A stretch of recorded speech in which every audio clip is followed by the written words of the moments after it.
Good morning students. आज हम standard 6 chapter number 3 history में हैं। आज हम इन पॉइंट्स के बारे में जानने की कोशिश करेंगे। How do we know about farmers and herders. बीते ज़माने में हम उस वक्त के किसान और चरवाहों के बारे में हमें जिस वक्त कोई रिटन सोर्सेस नहीं थे हमारे पास हिस्ट्री के, उस वक्त हमें कैसे पता लगता था।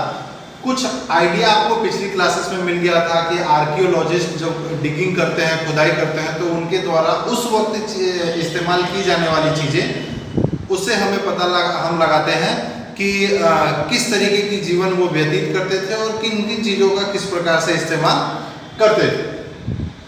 पॉट्स, हाउसेस, टूल्स, पेंटिंग्स, इसके बारे में, पेंटिंग्स के बारे में आपने जाना है। मैं भीमबेटका, मध्य प्रदेश। आज हम कुछ एग्जाम्पल्स इसी के जानेंगे। पॉट्स, इस्तेमाल किए जाने वाले बर्तन। उस वक्त के जितने भी ज़्यादातर मिट्टी के बर्तन हुआ करते थे, इंसान सिविलाइज्ड हो ही रहा था, तो मिट्टी के बर्तन जो इस्तेमाल किए जाते, उसका जो अवशेष बचा हुआ था, जो आर्कियोलॉजिस्ट के द्वारा डिगिंग के टाइम में उन्हें जो भी मिला, उससे हमें पता लगता है कि वो किस प्रकार की अनाज का इस्तेमाल, अनाज का स्टोरेज, किस तरीके के बर्तन का इस्तेमाल किस पर्पस से किया करते थे, ये सारी जानकारी हमें मिलती है। हाउसेस से हमें जानकारी अलग अलग जगह पे, अलग अलग प्रकार के जगह, क्योंकि एनवायरमेंटल कंडीशन एक जैसा नहीं था। आप बहुत सारे एग्जाम्पल से देखेंगे कि मध्य प्रदेश का भीमबेटका जो है, जहाँ केव पेंटिंग, वहाँ लोग समतल जमीन से ऊपर बने हुए गुफाओं में रहते थे, क्योंकि वहाँ का कंडीशन कुछ इस तरीके से, एनवायरनमेंट इस तरीके से था कि ना बहुत ज़्यादा गर्मी है ना बहुत ज़्यादा सर्दी है, तो वो उस तरीके से सिर्फ जंगली जानवरों से सुरक्षा के लिए उनको रहना होता था, तो वो इस तरीके से थे। लेकिन वहीं बर्ड्स होम आप कश्मीर में देखेंगे तो ये आज भी वहाँ पे है। वहाँ कुछ इसके साइट्स आज भी आपको देखने को मिलेंगे। तो वहाँ का आप जियोग्राफिकल कंडीशन आप देख रहे हैं कि वो ठंडा प्रदेश है। ठंडा प्रदेश में सर्दियों के टाइम में ज़्यादा सर्दियाँ पड़ेंगी, तो उस वजह से उनको जो वहाँ वो घर बनाते थे, वो ज़मीन के अंदर का घर बनाते थे। ऊपर से सर्कुलर पाथ होता था, एक छोटा सा रास्ता, लेकिन अंदर ज़मीन के अंदर जाके वाइड एक कमरे जितना सफिशिएंट हो सकता था उसमें अपनी सारी व्यवस्था रखते थे। तो हाउसेस अलग अलग लाइफ में अलग अलग ज्योग्राफी के कंडीशन के हिसाब से होता था। टूल्स भी इसी प्रकार, जिस क्षेत्र में खेती होती थी वो वहाँ पे उस खेती की जाने वाले, जहाँ शिकार होते थे, ऑब्वियस सी बात है खेती के मुकाबले शिकार में उनको ज़्यादा शार्प टूल्स की ज़रूरत पड़ेगी, ताकि मीट कटिंग से लेके शिकार करते वक्त इन सभी जगह थोड़े से डिफरेंसेस आपको टूल्स में भी दिखेंगे। पेंटिंग्स अलग अलग, जैसा कि हमने देखा मध्य प्रदेश का एग्जांपल है हमारे पास।